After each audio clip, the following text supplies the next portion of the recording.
النهارده يا حاضرين فضيحة كبرى من التحكيم. يا زملكاوية قولوا الحق وخليكم منصفين.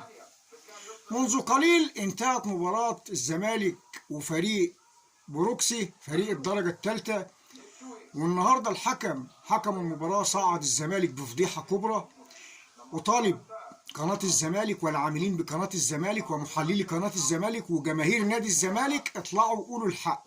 النهارده والنتيجة 1-0.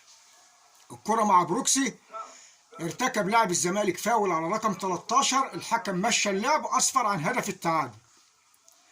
تقدم بروكسي 2-1 وفاضل ربع ساعة، تغاضى الحكم عن ضربة جزاء صحيحة 100%، وكانت وقتها النتيجة هتبقى 3-1، تغاضى عنها الحكم تماما.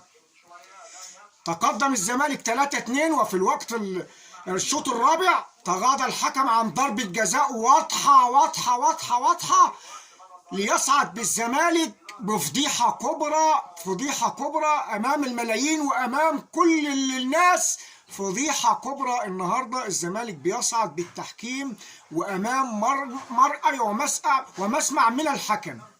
يا جمهور الزمالك المحترم، اطلع وقول الحق زي ما بتطلع كده وتهاجم في الاهلي وتقول الاهلي بيكسب في الحكام. اطلع النهارده وقول ان نادي الزمالك النهارده حكم المباراه هو اللي صعده في كأس مصر وخرج فريق بروكسي المحترم الذي تلاعب بالزمالك النهارده طوال 120 دقيقة.